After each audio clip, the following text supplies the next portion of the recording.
La coalition de la société civile de lutte contre la corruption, Le Congo n'est pas à vendre, a organisé une conférence ce jeudi 31 octobre 2024 pour annoncer la publication de sa note d'analyse sur l'accord conclu en 2022 entre le gouvernement congolais et l'homme d'affaires israélien Dan Jettler, intitulé « Rendre au Congo ce qui est au Congo ».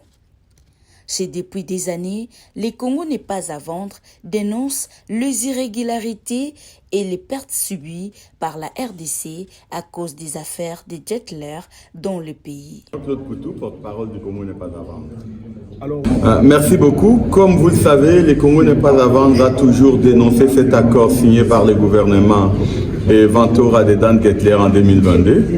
Après 2 ans de suivi, d'analyse de cet accord, mais aussi d'échanges avec aussi bien les autorités gouvernementales, les autorités américaines, que l'équipe même de Dan Jettler, et après la dernière condamnation par la justice suisse de Glencore pour les corruptions de Dan Jettler, CENPAV a trouvé nécessaire de publier une note qui présente l'ensemble de ces éléments à la population congolaise et tirer des recommandations à l'endroit des autorités. La première chose, c'est que contrairement à toutes les allégations de Dan Jettler, y compris contenues dans l'accord où le gouvernement reconnaissait que Dan Jettler avait acquis légalement les actifs, maintenant il est prouvé que ces actifs ont été acquis par la corruption et d'une manière irrégulière. Dans la note, vous trouverez toute une série d'éléments et de faits qui non seulement ne datent pas d'aujourd'hui, mais datent de l'époque, qui montrent que Dan Jettler a acquis par la corruption les actifs du Congo. Donc ça, c'est un premier point. Un deuxième point, c'est de dire que ce constat étant fait, un accord avec Dan Jettler ne peut pas faire l'économie de la restitution et de la compassion par rapport au Congo. Le Congo a perdu des milliards de dollars vis-à-vis de Dan Jettler, soit par la corruption ou suite aux avantages qu'il a obtenus. Et la justice suisse vient d'établir une jurisprudence.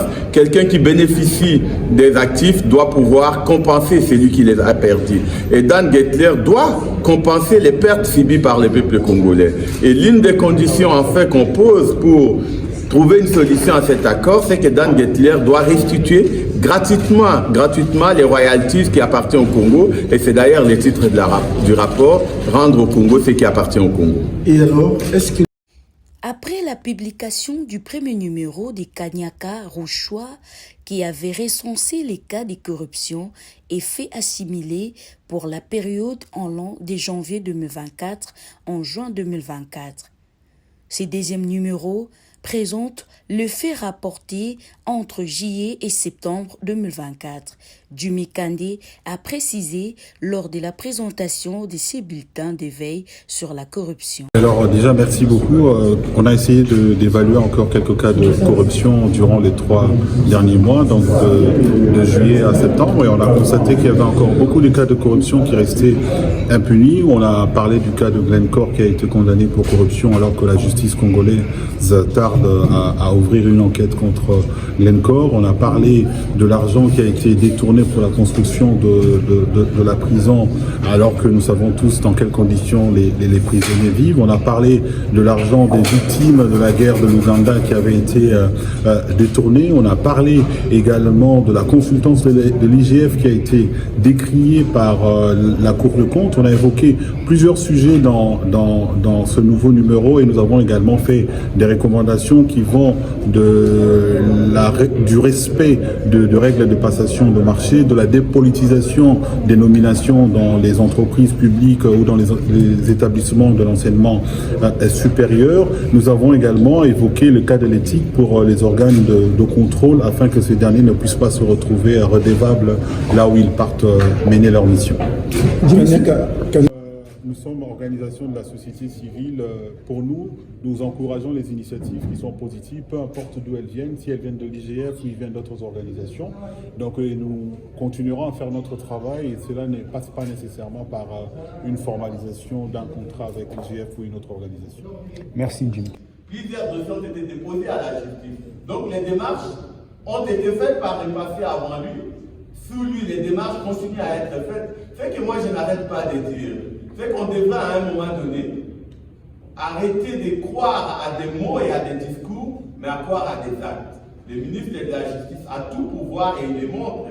Dès qu'il y a un petit dossier, il écrit. Il demande aux magistrats d'ouvrir des dossiers. Les vrais dossiers de corruption sont connus. Dans la revue, dans les 2 revues de Kayanka, il y a une dizaine de dossiers de corruption qui sont dénoncés avec des faits. C'est qu'on attend du ministre de la Justice qu'il nous reçoive ou alors qu'il demande aux magistrats d'ouvrir des enquêtes sur ces dossiers-là. Là, on aurait avancé. Ce n'est pas en allant parler à la population, à la cité, qu'on fait avancer la cause de la corruption. C'est en mettant les corrompus derrière les barreaux et en récupérant les biens mal acquis qu'on le fait avancer la justice.